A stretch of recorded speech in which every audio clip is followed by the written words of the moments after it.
Comment le Saint-Esprit a travaillé en Christ? Dans Luc 1, 34 et 35, nous lisons: Marie dit à l'ange: Comment cela se fera-t-il puisque je ne connais point d'homme? L'ange lui répondit: Le Saint-Esprit viendra sur toi et la puissance du Très-Haut te couvrira de son ombre. C'est pourquoi le Saint-Enfant qui naîtra de toi sera appelé Fils de Dieu. Ceci est la première grande œuvre du Saint-Esprit dans le ministère du Seigneur Jésus-Christ. Il fut conçu par le Saint-Esprit et non par l'activité humaine. De la même manière, nous aussi nous sommes nés de nouveau par le Saint-Esprit et non par la sagesse et l'intelligence humaine. Qu'importe le nombre de sermons que nous entendons, ils ne peuvent accomplir en nous l'œuvre du salut. Le Seigneur dit la même chose à Pierre dans Matthieu 16, 15, 17. Et vous, leur dit-il, que dites-vous que je suis? Simon-Pierre répondit: Tu es le Christ, le Fils du Dieu vivant. Jésus, reprenant la parole, lui dit: Tu es heureux, Simon, fils de Jonas, car ce ne sont pas la chair et le sang qui t'ont révélé cela, mais c'est mon Père qui est dans les cieux. Pierre fut en compagnie du Seigneur Jésus pendant 3 ans. Quel privilège! Il abandonna tout, le suivit, et durant 3 ans, il vit s'accomplir chaque miracle. Il entendit tous les sermons. Lorsque Pierre déclara: Tu es le Christ, le Seigneur dit: Ne t'imagine pas, Simon, que tu me connais parce que tu es avec moi. Ne t'imagine pas me connaître en voyant mes miracles ou par ton intelligence. Mon Père céleste te l'a révélé. À moins que le Saint-Esprit ne vienne en nous, personne d'entre nous ne peut connaître le Seigneur Jésus-Christ comme son Sauveur. Car le salut ne s'accomplit pas par les sermons, par l'activité humaine, par le raisonnement ou l'argumentation, mais par une révélation divine. C'est l'œuvre du Saint-Esprit.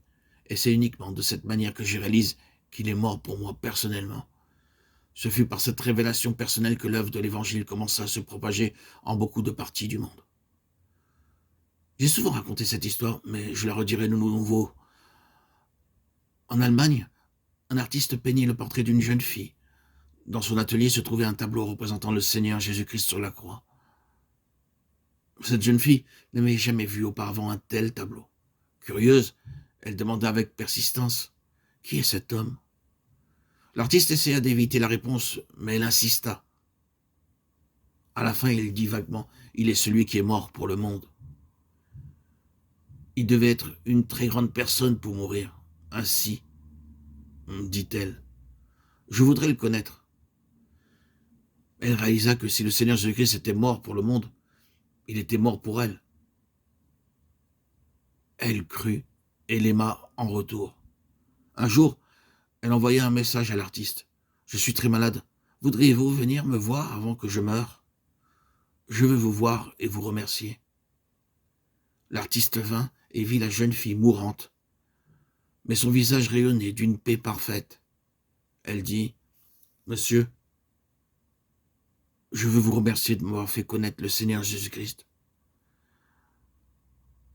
Avant que je vienne dans votre atelier, je ne savais pas qui il était. C'est là que j'ai entendu quelque chose le concernant. Maintenant, je sais qu'il est mort pour mes péchés. Je sais qu'il m'a pardonné et je vais à lui. Avec ces mots, elle ferma paisiblement ses yeux et s'endormit. L'artiste pensa que ceci est étrange. Ce tableau de Christ était accroché dans mon atelier pendant de nombreuses années. Mais je suis le même homme. La connaissance qui l'a transformé ne m'a pas changé. Pendant longtemps, il resta assis, réfléchissant, jusqu'à ce que l'amour de Christ crucifié remplisse son cœur. Il se répandit dans les larmes et crut aussi. Puis il dit: Maintenant, je peindrai un autre tableau du Seigneur Jésus-Christ sur la croix. Pendant plusieurs mois, il travailla sur le tableau et après l'avoir achevé, il écrivit en bas: Voilà ce que j'ai fait pour toi. Et toi, qu'as-tu fait pour moi? Plusieurs années après la mort de l'artiste, le tableau fut accroché dans une galerie d'art en Allemagne. Beaucoup venaient le voir et s'en allaient.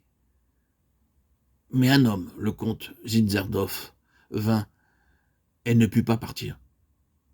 Il disait toujours à nouveau les mots: Voilà ce que j'ai fait pour toi. Et toi, qu'as-tu fait pour moi? Durant des heures, il resta là jusqu'à l'heure de la fermeture.